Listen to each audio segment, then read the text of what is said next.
So I'm Brian Knox, a senior producer at En Masse Entertainment.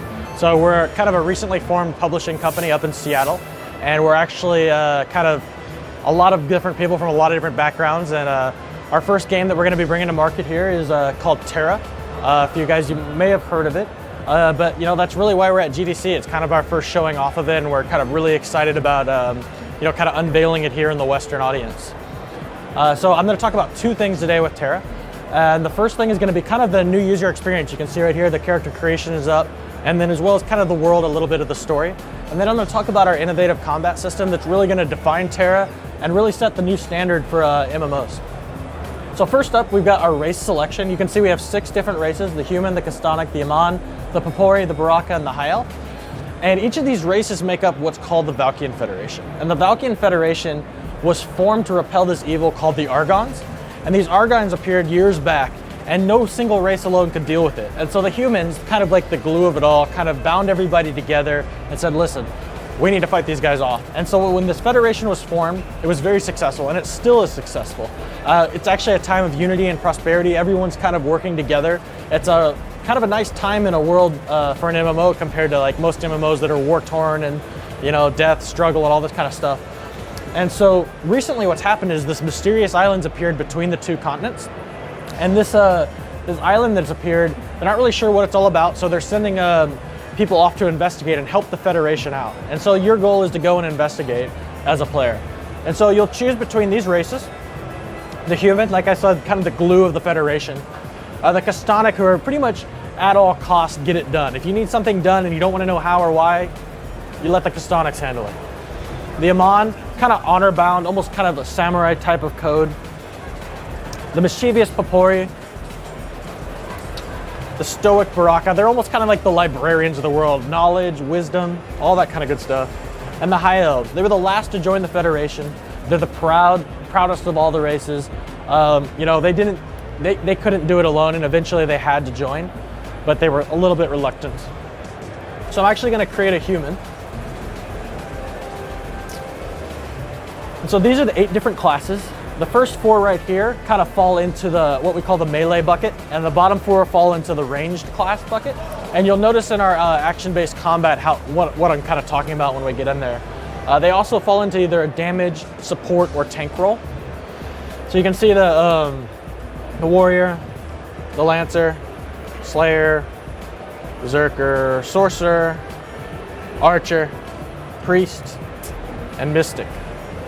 So I'm going to create a mystic, and I've got some different facial options to choose from right here. We're going to be adding more and more as we go. It's, you know, we're in a process right now of, you know, hammering out all the game, and so all this stuff gets added in. So every time we get more and more updates to our character customization, it's really, really cool. So you got all the different hairstyles, colors, all that good stuff that you're going to see. And with each race being able to customize, there's just going to be tons and tons of combinations. So first thing you'll notice right away is I don't have a mouse cursor. I actually kind of have a targeting reticle, and you'll see right here, you know, where I go, like that's where the damage is going to go. So that's what we get by action-based combat. All the focus is here on the screen. It's not on here. It's not whack-a-mole playing all the skills that pop up. So I'm going to move on, and we got all the quests, the town-based stuff, all that kind of good stuff, but I think that the important thing to note is like we're still an MMO at heart, right? We got all the things that are going to satisfy the hardcore MMO gamer at the same time with this new action base. So if you look right here, you'll actually notice all the different stats. And the one stat you'll notice is missing from there is parry and dodge. And those are the things that we've transferred over to the action base. So to get out of the way of a monster, you're not going to roll a dice, you're going to actually roll your character. I'm going to switch over right now to the controller, because I think that you know, this game works well with both mouse and keyboard as well as a controller. And I personally, for combat type situations, really like to use the controller. So we got a few of these big bad trees down here, and these aren't your, you know, normal rats that you're killing right away. These are pretty big guys, but they're a little bit slow. You'll notice that I changed as I got within range, right? So because it's not target based, like if I miss, I miss, right? So I'm gonna hammer on the knee. So now he's gonna get a little angry and come at me.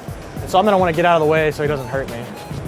So these guys are slow. It meant to be a little bit easier, right? It's the first thing you're gonna counter, but if I don't notice like his different tells, then I'm gonna get hurt a lot more. So when he's backing up to do this, he's gonna hit me with that. So I should have got out of the way, right?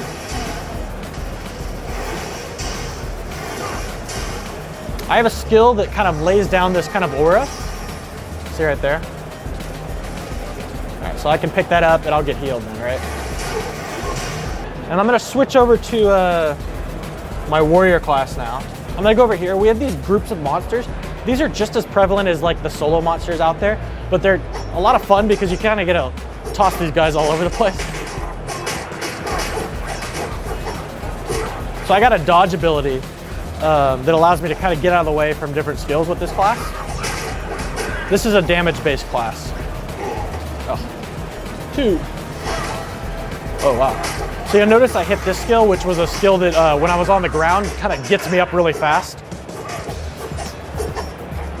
All right, so I'm gonna run over to this area and I'm gonna go into an instance, and this instance can be done by either, solo or party play. It's just a single boss monster instance, so I'm gonna go in there and be able to fight this boss monster. So with this guy, you'll notice he's kind of huge and fat here. Let's see, where's he at? There he is. All right. So like I said, I can do this as a solo player. It's gonna take a little bit longer, and it's gonna take a little bit more of the action side than I guess you could say the MMO side, because I'm gonna have to be really good with my dodges, really get out of the way. But I think this skill differentiator is gonna be very appealing to people because they can do things that maybe normal players couldn't do because it is more action oriented. If you hit that dodge perfect every time, you might be able to kill that thing that others couldn't. So the thing about party play, it's gonna be a lot about formations, right? Like, as a shield class, you're gonna be able to hold the line physically. Like, I can't run through this guy, right? Like, he's a block. So if I have a shield, I can hold him from getting to my healers, hold him from getting to my ranged classes.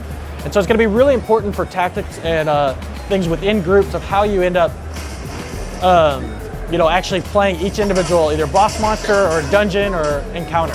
So you can kind of start to see the diversity of the art style. There's all these different areas, whether it's desert or forest or winter.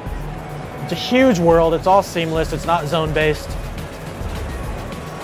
So this is your typical quest hub. You'll go here to get different quests to help the town, help the Federation, as well as sell your goods. There's a party matching area that you go to the bulletin board and kind of meet up with different party members, as well as to kind of sell your goods to the things, like whether it's crafting stuff or whatever. And the Enchanted Castle is kind of a cool area. It's kind of got like a Halloween theme.